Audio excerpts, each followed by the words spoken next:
Pernah nggak sih ngerasa kalau keterbatasan diri itu jadi penghalang buat mencapai sesuatu yang besar? Kayak, aku kan begini, mana mungkin bisa? Nah, gimana kalau saya bilang, logika itu bisa banget dibalik?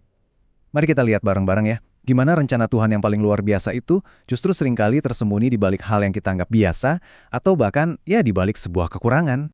Oke, untuk bisa paham, kita mundur dulu ke sebuah masa di mana bangsa Israel itu situasinya benar-benar putus asa. Coba deh bayangin, selama 18 tahun, mereka hidup di bawah tekanan Raja Eglon. Mereka kalah telak, penuh rasa takut, dan rasanya semua usaha mereka itu sia-sia, benar-benar kejebak. Dan kondisi ini bukan kebetulan loh. Bangsa Israel itu kayak terjebak dalam sebuah pola yang terus berulang. Mereka memberontak, terus ditindas, lalu mereka teriak minta tolong, dan Tuhan mengirimkan penyelamat. Tapi kali ini, cara Tuhan mematahkan siklus ini, wah sama sekali nggak ada yang nyangka. Dia nggak mengirimkan pasukan super. Dan disinilah kita ketemu sama pahlawan pertama kita. Sosok yang dipilih Tuhan untuk mendobrak siklus penindasan ini. Oke, kita kenalan sama Ehud. Apa sih yang paling menonjol dari dia? Ternyata dia ini seorang yang kidal. Nah, di zaman dulu, jadi orang kidal itu bukan sekedar ya kebiasaan. Itu dianggap kelemahan loh, sebuah anomali. Jadi, di mata dunia, Ehud ini dianggap punya cacat. Tapi, di tangan Tuhan, justru cacat inilah yang jadi kunci strategi super brilian. Dan disinilah kita bisa lihat gimana sesuatu yang dianggap dunia sebagai kelemahan justru jadi pusat dari sebuah strategi ilahi yang jenius banget.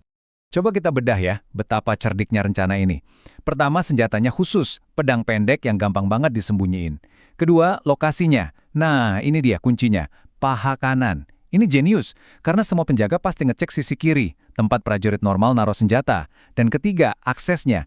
Karena dianggap orang lemah, dia jadi nggak dicurigai, dapat jalan mulus buat ketemu langsung sama raja. Coba bayangin deh tegangnya momen ini. Ehud, si orang lemah, pakai statusnya yang diremehin itu buat bisa ngobrol berdua aja sama Raja Eglon. Dengan alasan bahwa pesan rahasia dari Tuhan, dia maju, mengulurkan tangan kirinya, sebuah gerakan yang sama sekali nggak diduga, dan melakukan satu tindakan yang mengubah segalanya. Jadi, ini dia nih poin kuncinya. Satu tindakan ketaatan yang aneh, yang nggak biasa ini, ternyata memicu kemenangan yang super besar dan menentukan. Ini bukan cuma soal menang perang loh, tapi generasi-generasi setelahnya itu bisa hidup dalam damai selama 80 tahun.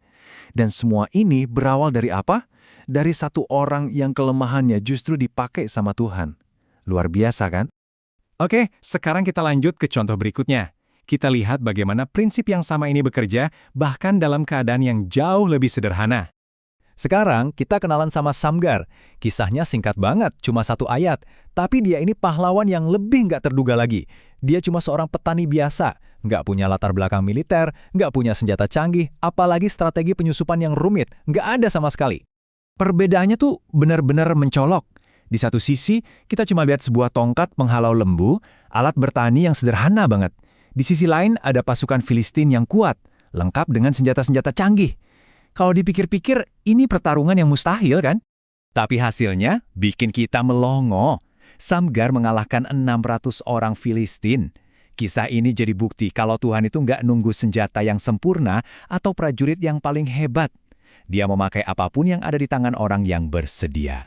Nah, dua kisah ini, Ehud dan Samgar, nunjukin sebuah pola yang kuat banget. Semacam strategi ilahi yang benar-benar membalikan semua logika dunia. Coba deh, kita bedah bareng. Dunia itu biasanya nyari kualifikasi kayak prajurit elit yang fisiknya sempurna. Tapi Tuhan, dia malah milih orang kidal dan petani biasa. Dunia ngandelin senjata canggih, pasukan besar.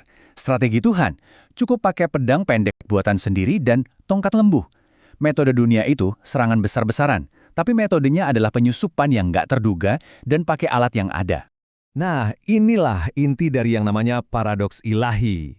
Ini bukan soal jadi yang terbaik, terkuat, atau yang paling siap. Sama sekali bukan. Ini soal kesediaan kita untuk dipakai dengan apapun yang ada di tangan kita saat ini.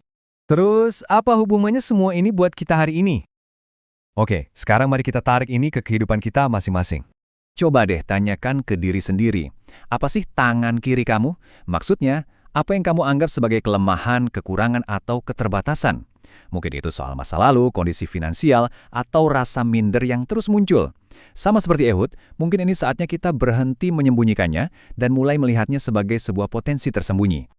Sekarang coba pikirin juga, apa tongkat lembu kamu? Apa yang sudah ada di tanganmu sekarang?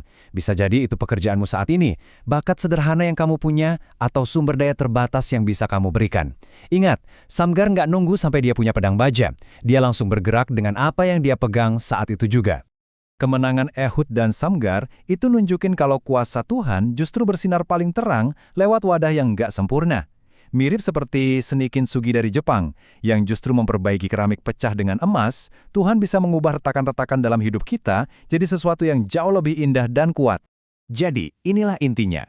Apa yang kamu lihat sebagai kekurangan atau keterbatasan, bisa jadi justru itulah yang membuatmu memenuhi syarat untuk sebuah panggilan yang luar biasa. Keunikanmu itu bukan sebuah kesalahan, kesederhanaanmu juga bukan sebuah halangan.